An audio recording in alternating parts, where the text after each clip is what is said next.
Rachel Maddow played a clip from the Wednesday debate of Senator Tim Scott that came out and said, "Oh, America is not a racist country." The black Senator Tim Scott, this is, "America is not a racist country, and it's all is great." Ta ta ta ta ta ta ta. And then she brought on RNC Chair Michael Steele, who was the first black RNC chair. Actually, he was placed there to sort of to counteract Obama at the time. He didn't last very long. I think after 2 years, he was gone, something like that. But anyway, she wanted to hear Michael Steele's stance on what Tim Scott said, but more profoundly, she wanted to figure out what his thoughts were of the Republican debate. I could have told you what he would say, because the Republican debate, one would think these people lived in an alternate reality, and then there's Trump.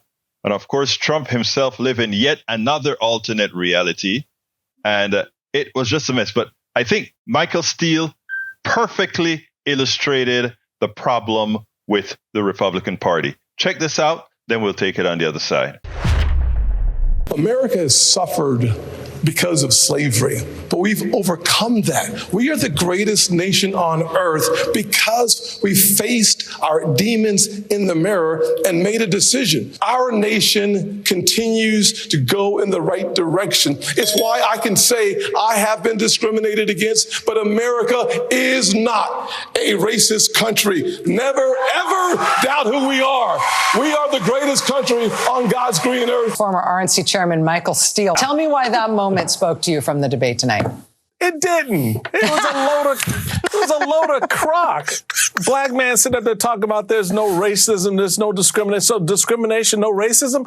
This debate was just a farce. I've been sitting here listening to you folks, and I have to give you all plaudits for actually trying to do analysis of what was the most amazing crap show we have seen of a debate. And I've done a lot of debates in my 45 years of politics. This thing was an embarrassment. It was a national embarrassment. It was a political embarrassment for the Republican Party. And Donald Trump didn't have to show up. There's no reason for Donald Trump to even come near these folks because they can't touch him.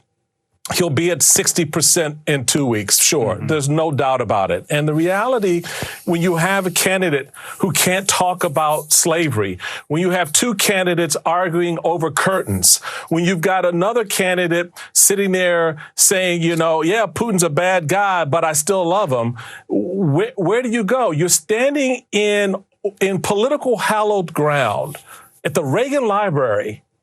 And this struck me more than anything else. You have these guys standing here in this library. Reagan took Russia to task. Reagan bankrupted Russia, put it on its knees, broke it. And not one of them could even talk about that. Not one of them could connect that dot to this current moment of what's happening with Ukraine. And that says a lot about this troop of candidates and the state of this party. And the other takeaway for me, Rachel, Democrats, I don't know why the hell you are tied with these people. How does that happen? What are you doing? Why can't you communicate coherently to the American people? You got this, and then you've got what we've done over the last 2 years. I don't get it. So the whole campaign is setting itself up to be a Donald Trump bloodbath on the Constitution, on democracy, because he's going to continue to appeal to the lowest common denominator because seemingly no one knows how to counter that narrative. Michael Steele could not have been more right.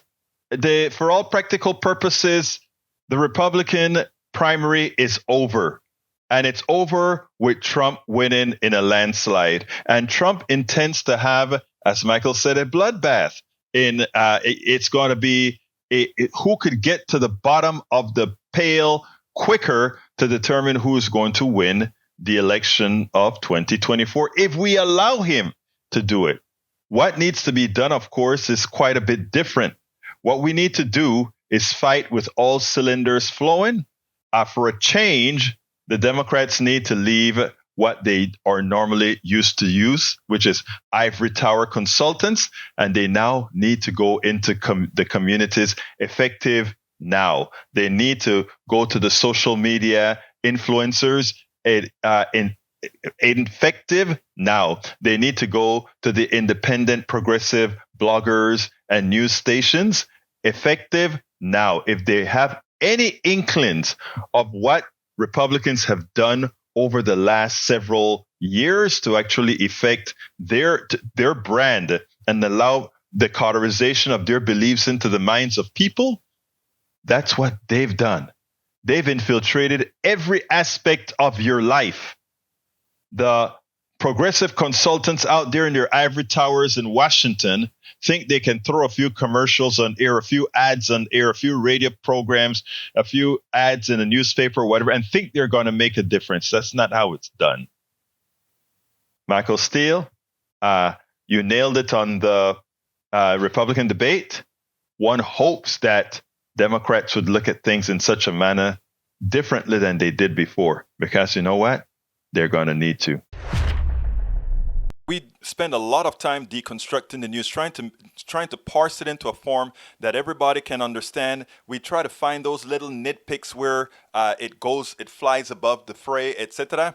If you really like these videos that we do, I want to ask a big favor. Please go ahead. Number 1, subscribe to our channel. And number 2, please join if you can. Thank you so kindly for watching. Keep watching. Please remember to share. We must populate the entire internet with our progressive message, a message that we know is what most Americans say that they want. So help us, please join.